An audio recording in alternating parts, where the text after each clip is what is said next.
You ever had one of those moments where your whole world stops? I mean, the kind of moment that makes your heart slam against your chest, your brain freeze, and you ask yourself, am I really seeing this, or is it a nightmare? That's exactly what happened to me one evening in my own house. I came home a little earlier than usual, expecting peace, maybe dinner, maybe even the sound of my daughter humming in her room like she always does.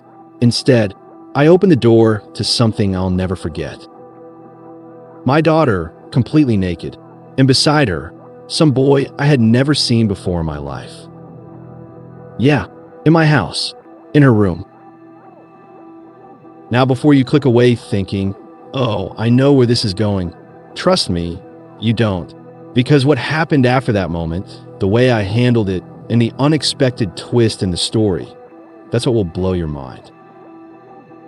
So grab a seat, because this isn't just about shock. It's about family, trust, anger, and maybe, just maybe a little redemption. I swear time froze. You ever feel your blood boil so fast you don't even know if you're gonna yell, cry, or punch a hole in the wall? That was me. The kid looked at me like a deer in headlights. My daughter, my little girl, scrambled for a blanket. And I stood there, gripping the doorknob so hard my knuckles turned white. What the hell is this? I asked, voice low, because trust me, when a father speaks quietly, that's when you should be scared. The boy stammered. My daughter's face burned red, and all I could think was, how did we get here? Part of me wanted to throw that kid out the window. Another part of me wanted to scream at my daughter. But instead, I did something that surprised even me. I told the boy to get dressed, sit down at the kitchen table, and wait. Why? Because sometimes the worst punishment isn't rage. It's calm. And no, I had questions. So picture this, me, my daughter, and this half-shaking, half-silent stranger sitting at my kitchen table. No dinner, no drinks, just the thickest silence you could cut with a butter knife. I leaned forward, elbows on the table, and said, "All right, son, who are you?" He swallowed so hard I thought he'd choke. Finally, he muttered a name. Let's just say it wasn't familiar. Then he admitted he was 17. My daughter? 16. Not illegal, technically, but in my eyes, absolutely unacceptable. My daughter wouldn't even look at me. She stared at the floor, twisting her hands like she wanted to disappear. And I kept thinking, what happened to bedtime stories and movie nights? How we leaped from cartoons to this. I'll be honest with you, I felt like I had failed somewhere as a father, and that stung worse than the shock. But then the boy said something that shifted the whole conversation. He cleared his throat, eyes darting between me and the floor. "Sir, I wasn't here to disrespect you. I actually came to tell her something important." Now you can imagine my eyebrow shot up so fast it nearly flew off my forehead. Important? Naked? Really, kid? But the way he said it, the nervous shake in his voice, it didn't sound like some dumb excuse. My daughter finally looked at me then. Her eyes were wide, teary, and scared. And for a moment, I saw something more than just teenage recklessness. I saw fear. That's when it hit me. There was more to this story. I leaned back, crossed my arms, and said, "All right, then tell me, what's so important you couldn't wait until you both had clothes on?" And his answer, well, let's just say it wasn't at all what I expected. The boy looked me dead in the eye, voice shaking but steady enough to sting. "Sir, your daughter's been sneaking out, and she's been meeting me because she didn't feel safe telling you the truth herself." I froze. Safe? Not safe with me? That was like a knife to the chest. My daughter whispered, "Dad, please," but her voice cracked. I slammed my palm on the table, not out of anger, but out of sheer disbelief. Not safe? in this house, the one I've worked myself to the bone to keep safe." She started crying. The boy reached for her hand. Bold move, I'll admit, but I didn't stop him.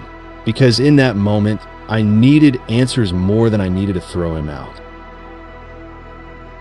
That was the first time in years my daughter actually opened up to me. And what she said next made me realize maybe the real problem wasn't them. Maybe it was me. Through tears, she said, "Dad, you're always working, always tired. I didn't know how to talk to you anymore." And when I met him, I finally felt like someone listened, not judged me, not ordered me around, just listened. Now, if you're a parent, let me ask you, how would that feel? Hearing your kid say that? Hurts like hell, doesn't it? I sat there, silent, because what do you even say to that? All my rules, my lectures, my warnings, and still, she felt like a stranger in my own home. For the first time that night, I wasn't angry. I was scared of losing her, scared that maybe I already had. I looked at the boy. He was nervous, but he didn't flinch. And for some strange reason, I started to see less of an intruder and more of a human being who actually cared. I leaned back in my chair, staring at these two kids like I was watching my whole life flip upside down. You know that moment when anger fades and what's left is just clarity? That's where I was. I asked the boy, "Why her? Why my daughter?" He didn't hesitate. Because she's kind. Because she's real. And because she deserves someone who actually sees her. Now, don't get me wrong. Part of me wanted to laugh in his face. 16 and 17 talking about deserving and being real. Come on. But there was something in his tone, something I couldn't ignore. Then I looked at my daughter. She wasn't just embarrassed anymore. She was scared I'd never forgive her. That cut deep. So instead of blowing up, I took a deep breath and said words I never thought would come out of my mouth that night. "All right, if you two are serious, then let's talk about what that really means." The relief on my daughter's face was instant. The boy, he looked like he just got a stay of execution. But don't get it twisted, I wasn't suddenly playing cool dad. No, this was still my house, my rules. So I laid it out, clear as day. No sneaking, ever again. You want to see each other? Fine, but not behind my back. Respect. For me, for my daughter, for this home. If you can't do that, you don't step foot here again. Patience. Because if you think this is some kind of fast track to adulthood, you're wrong. You'll prove yourself with time, not with sweet words. The boy nodded, serious as ever. My daughter, wiping her tears, finally managed a faint smile. And me, for the first time that night, I felt like maybe, just maybe, we had a chance at moving forward. That night didn't end with hugs and laughter. No, it ended with a lot of silence, a lot of thinking, and a father who suddenly realized his little girl wasn't a little girl anymore. I walked the boy to the door. I didn't shake his hand, not yet, but I did tell him, "If you're going to be around, you better prove I can trust you." He nodded like he understood the weight of those words. When I came back, my daughter was still at the table. She whispered, "I'm sorry, Dad." And you know what?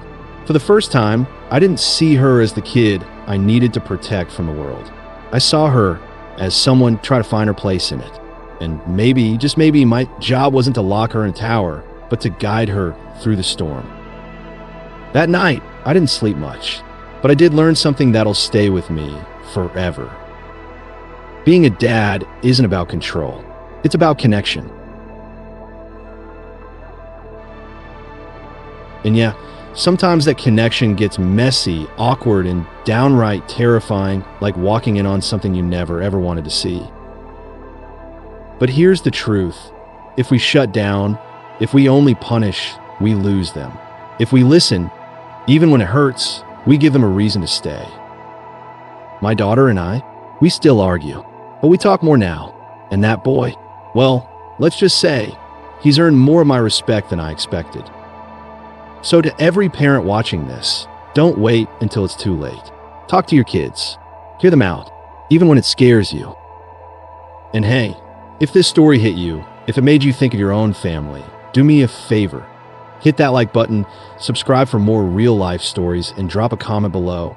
What would you have done if you were in my shoes? Until next time, take care of your family and keep listening.